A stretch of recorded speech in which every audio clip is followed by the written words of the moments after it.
Nabi Muhammad SAW sangat ingin semua umat Nabi menjadi penghuni surga. Artinya Nabi sangat cinta kepada umatnya. Nabi Muhammad juga sekalian sangat cinta kepada kita. Nabi kita siang malam memikirkan kita. Nabi kita sampai nyawanya sudah sampai di kerongkongan, masih di mulutnya ummati, ummati. Kemudian ibu sekalian, dikala Nabi nanti dibangkit dari kuburnya di padang mahsyar, siapa yang Nabi tanyakan yang pertama? Bukan aina Khadijah, bukan aina Aisyah, bukan aina Fatimah. Nabi tidak menanyakan di mana Aisyah, istriku yang cantik. Nabi Muhammad tidak menanyakan aina Khadijah, di mana istriku yang setia. Nabi Muhammad tidak menanyakan aina Fatimah, di mana anakku Fatimah yang kucinta. Tidak. Tapi siapa yang Nabi tanyakan? Aina ummati, kemana umatku, kemana umatku. Kemudian sampai ke neraka. Ibu sekalian, Nabi Muhammad mencari umatnya. Nabi Muhammad sampai ke neraka mencari kita. Kalau kita masuk neraka, nauzubillah, subhanallah, mudah-mudahan kita yang hadir pada hari ini tidak ada yang masuk neraka. Mudah-mudahan kita semua mendapat syafaat Nabi menjadi penghuni surga. Amin ya rabbal. Yang perlu saya katakan ibu sekalian, Nabi Muhammad begitu cinta kepada kita umatnya. Apakah kita cinta kepada Nabi? Mari kita tanyakan pada diri kita masing-masing. Seberapa cinta kita kepada Nabi kita? Oh, masih siap? Masih siap? Belum sampai jam 1. Karena kita telah mulai. Berapa menit lagi, Bu? Saya bertanyakan tadi, cinta kepada Nabi atau tidak? Ibu jawab cinta. Nabi bukan berpanas-panas, tapi Nabi berlapar-lapar. Sampai perut Nabi pernah diikat dengan surban. Sampai Nabi pernah mengikat batu di perutnya karena tidak ada makanan. Tidak ada makanan berhari-hari, Ibu. Tidak makan berhari-hari sampai batu diikat di perut Nabi untuk menahan perut. Kenapa? Karena menyebarkan Islam untuk umatnya. Demi kita umatnya. Kita tahan lapar barang 10 menit. Siap nggak? Siap nggak? Cinta kepada Nabi atau enggak? Ibu bapak sekalian, kalau kita bertemu dengan orang yang kita cintai, kalau kita bertemu dengan orang yang kita rindukan, kira-kira ingin berlama-lama atau tidak ingin berlama-lama? Pasti ingin berlama-lama. Bertemu dengan orang yang kita rindukan, bertemu dengan orang yang kita cintai, pasti ingin berlama-lama. Hari ini kita ingin bertemu dengan roh Nabi. Mudah-mudahan roh Nabi hadir. Karena ibu sekalian, di mana peringatan Maulid Nabi, roh Nabi akan hadir menyaksikannya. Mudah-mudahan pada hari ini roh Rasulullah SAW hadir bersama kita. Maka kita hadir bersama roh. Karena kita hadir roh Nabi pada hari ini, maka kita senang tinggal di sini, senang betah di sini, berlama-lama di sini. Karena dihadiri oleh roh junjungan Nabi Muhammad Sallallahu Alaihi Wasallam. Ibu bapak sekalian, kemudian apa yang harus kita lakukan kalau kita cinta kepada Nabi?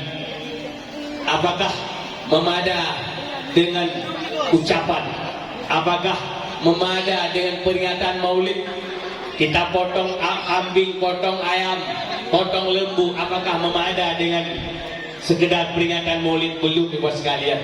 Kalau kita cinta kepada Nabi, maka ikutilah syariat Nabi, ikutilah akhlak Nabi.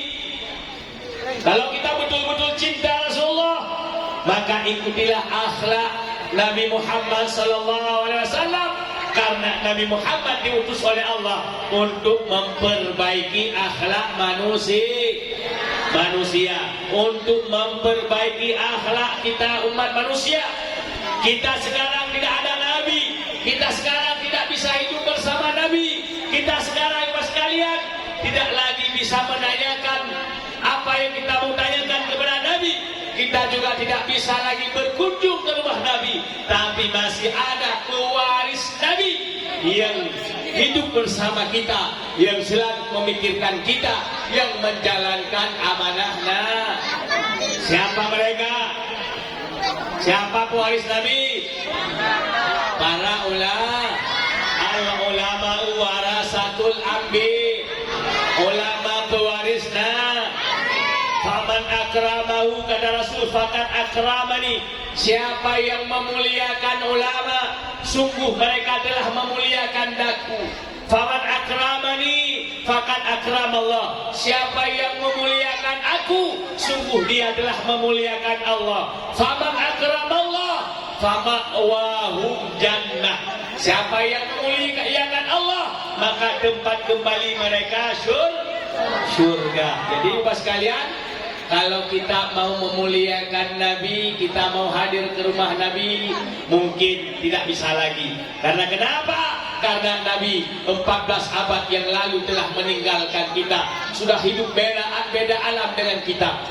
Kalau kita ingin mengundang Nabi ke rumah untuk kita muliakan, juga secara langsung, secara jasad tidak boleh lagi Bapak sekalian. Tidak mungkin lagi kita menghadirkan jasad Nabi ke rumah kita untuk kita beri makanan, minuman dan sebagainya.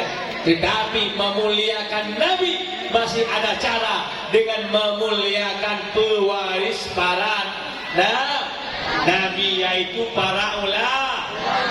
Jadi guru-guru kalian, guru-guru kalian semua, para abuya, para abi, para walid, inilah penerus perjuangan Nabi.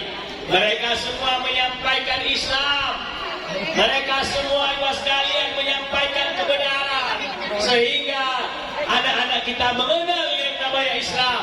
Mereka mengenal halal dan haram, mereka mengenal batal dan sah, mereka mengenal cara beribadah, mereka mengenal seluruh hukum Islam, karena berkat perjuangan para ulama. Jadi ulama ini pantas dikatakan oleh Rasulullah sebagai pewaris para nabi. Maka muliakan ulama.